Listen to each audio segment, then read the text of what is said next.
안녕하세요. 크리스천 영상교로 운영하는 심목사입니다. 오늘은 고질병과 불치병을 치유하는 기도의 능력이 없어도 천국 백성인가? 라는 제목을 한번 생각해 볼게요. 지인의 딸이 강남의 고등학교에 다니고 있습니다. 그래서 딸이 대학에 무슨 과를 가고 싶어 하냐고 물어보았어요.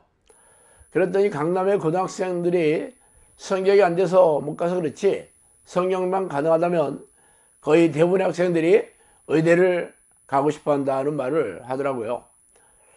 물론 의대를 나와서 의사가 되면 부와 명예를 얻을 수 있는 신분이 되죠.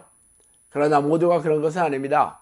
의대를 나와도 의사가 되어도 실패하는 의사들이 적지 않다는 것이죠. 사실 어느 도시의 번화가에 병원들이 건물을 빼곡하게 채우고 있습니다. 그러므로 다른 병원과의 경쟁이 치열할 수밖에 없죠. 최근에는 병원 광고를 허용함에 따라서 마케팅을 잘해야 병원 이름이 나고 잘 고친다는 소문이 나야 사람들이 몰려든다고 해요. 그러나 보통 수준의 의료 능력이라면 대도시의 금싸라기 땅에 병원을 차리기보다 경쟁이 덜한 지방의 한적한 곳에서 진료해야 할 것입니다. 그러다 곧 의사 면허가 있는 의사들만 치료를 하는 것은 아닙니다. 의사가 아니더라도 병을 고치는 사람들이 있죠. 무당들도 구슬에서 병을 고치고 절에서도 병을 고치기도 합니다.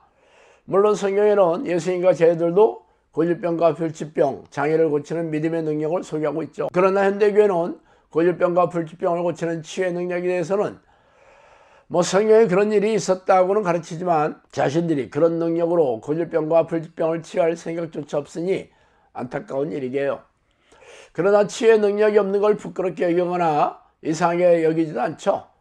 그래서 오늘은 고질병과 불치병을 치유하는 능력이 오는 비결에 대해 한번 생각해 보고 싶어요.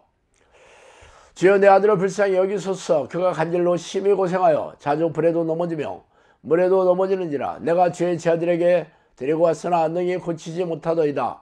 예수께서 대답하여 이르시되 믿음이 없고 패역한 세대여, 내가 얼마나 너희와 함께 있으며 얼마나 너희에게 참으려 그를 이리로 데려오라 하시니. 마태복음 17장 15절 17절 말씀입니다. 여기 예수님께서 책망하는 무리들이 있습니다. 그들은 죄를 짓고 회개하지 않거나 사악한 짓을 해서 예수님의 눈밖에 난 사람들이 아니에요. 그들은 단지 간질병을 고치지 못했을 뿐이에요. 간질병은 정신질환의 일종으로 현대의학으로도 치유가 불가능한 병입니다. 그런데 예수님이 간질을 기도로 치유하는 능력이 없다고 해서 믿음이 없고 패역하다고 꾸짖는 것은 너무했다는 생각이 들지 않아요? 그런 잣대를 현대교회에 동일하게 들이대면 누가 천국에 들어가는 믿음이 있겠어요? 그래서 예수님이 책망하신 이유에 대해서는 현대교회에서는 아무도 이 말을 하지 않습니다.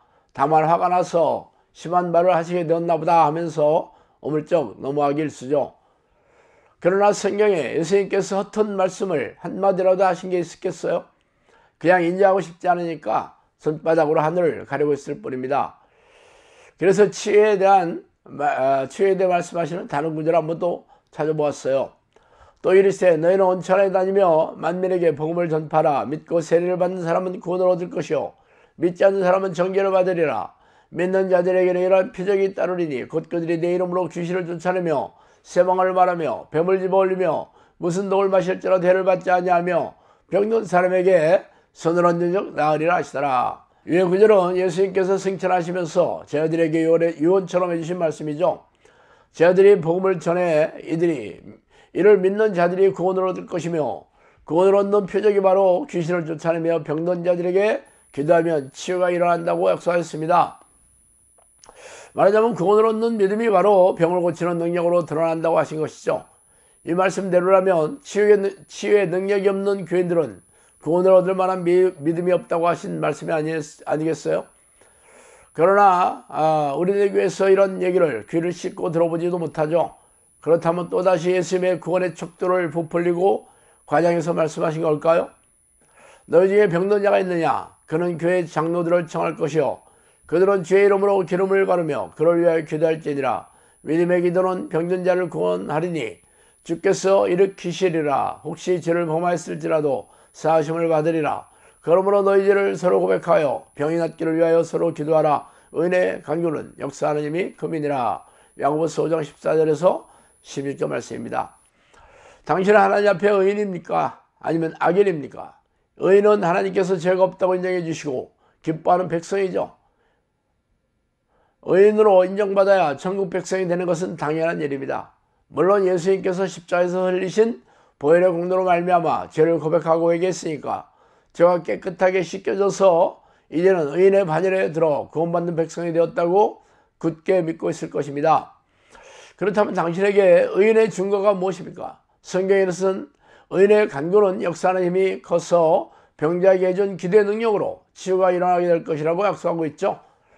그래서 당신은 하나님 인정해 주신 의인의 증거가 나타나십니까? 아니면 앞에서처럼 그런 능력이 없어도 천국에 들어가는데 아무런 지장이 없다고 생각하시고 계세요?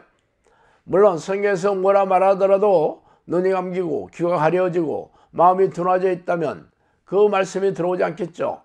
그래서 그동안 해온 대로 교회 마당을 밟으며 예배의식에 참석하고 이런저런 교회 봉사를 하면서 천국의 자격을 의심하지 않고 살아갈 것입니다.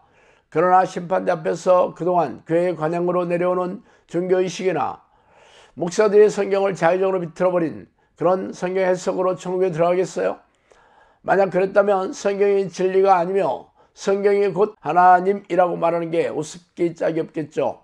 그러므로 당신이 그동안 성경 말씀을 우습게 여기고 경멸한 대가가 얼마나 끔찍한 형벌로 돌아오게 되는지 심판대 앞에서 알게 될 것입니다. 자, 오늘 여기까지 하겠습니다. 감사합니다.